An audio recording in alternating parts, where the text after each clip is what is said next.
Welcome back to the channel. Today is we're going to put this water tank in. So this is a San Hema 120 litre tank, along with I've got a 9.5 litre sea flow pump.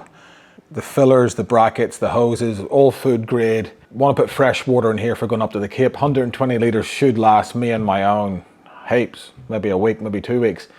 Where it's going to fit, it will be in front of the axles, under the tray.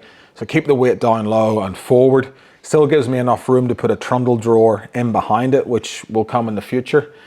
So first port of call, let's get these wheel carriers grinded off. And we'll get the tank in and fab up some brackets and mount the tank first, and then we'll get on to the rest.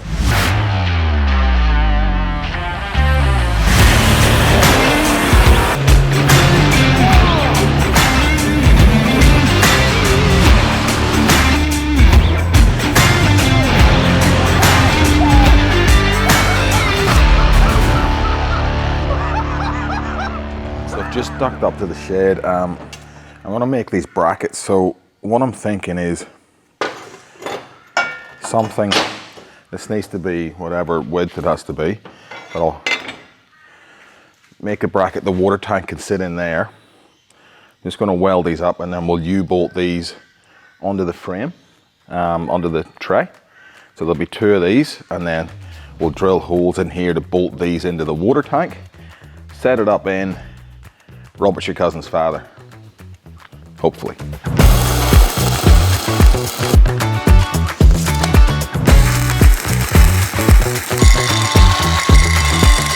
All right, so the next part of the project is, while we're getting everything fabbed up, is I've got this water filler, which is going to go in behind the headboard, behind the cab. So what I thought I'd do is make a template out of this checkerboard that I had sitting at home, checker plate. So I'm just going to cut this off and fold it, and then we'll drill a hole in it for the water filler, and then hopefully pop rivet it onto the headboard so that sits at a nice angle, high enough away from the tank so the gravity can feed it in nicely. So I'll get busy with this, going to mark it out, cut it, and then bend it on the vise. So what I've done, I've cut a bit of a square out. I'm going to fold it along that line. I've kind of just set that in the middle, and then I'm just going to get the angle grinder now and follow that around, tidy it up, fold it, and that should be the bracket. Well, I've got to punch a hole in it, but that should be the bracket ready for the filler.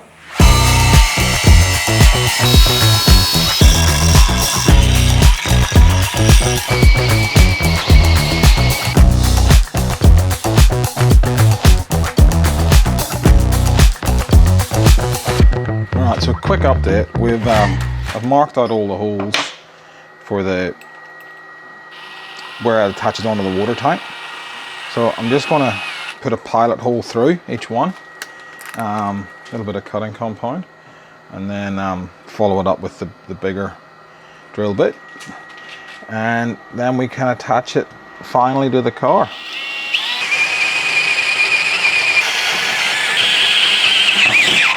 There we go. Right, one down, plenty to go. So finally we've got our brackets made. That's the 2 brackets for the side, all welded, zinc galled, spray galled, whatever it's called, and all the holes drilled and drilled in the side for the U-bolts that are going to go in. So what we're going to do now, Andy's out to help me, so we're going to get this and we're going to put it in and hopefully get the tank mounted, and then we can work on all the other stuff. So the first thing we have to do is get the tank in, because it won't fit with the brackets in through here. So we'll get it in.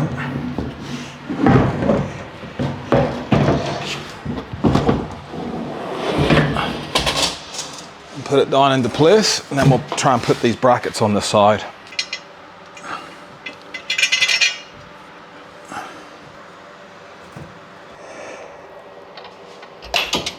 Oh!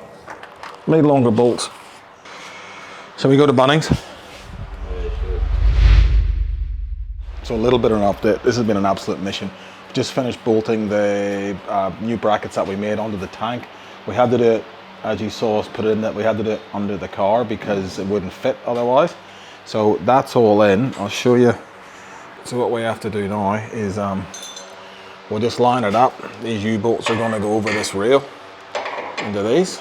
So, and then that should be the tank secure. Then we can move on to getting the rest of the stuff plumbed in, and then the pump.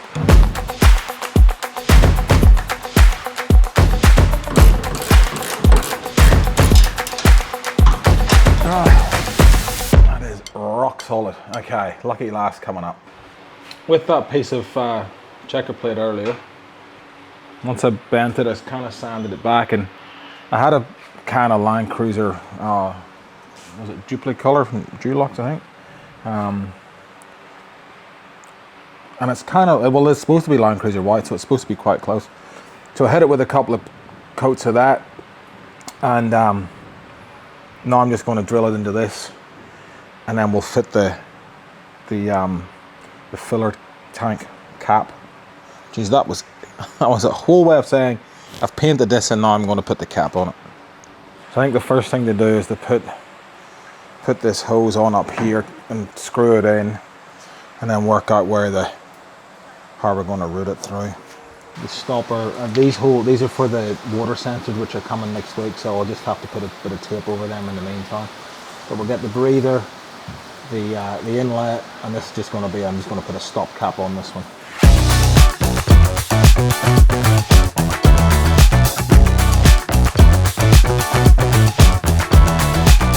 All on. So next thing is we got to get this pipe, put it on the inlet, so I might just have to cut this a bit to fit.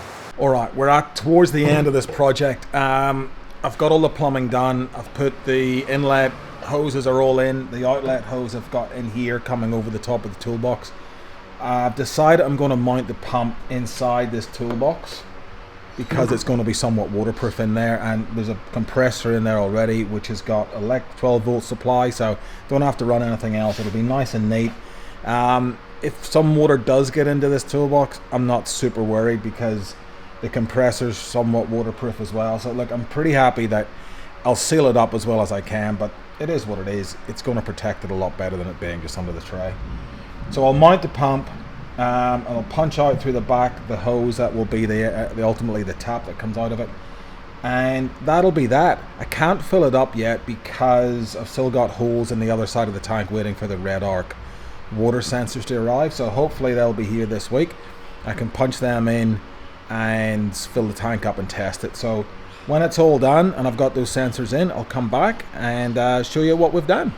Finally, it's done. So there was a lot of stuff that fiddly stuff that I didn't shoot. So the water tank sensors, which I haven't hooked up yet, clearly because I haven't got the red arc TVMS yet, but the sensors are on the tank.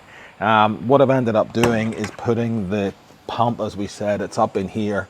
I ran the feed into the top of this toolbox and out the side wall, and then I've put a switch here, so when we switch that on, the electric's in it, and then I've got the tap here, turn that on, pump comes in, and we got flowing water.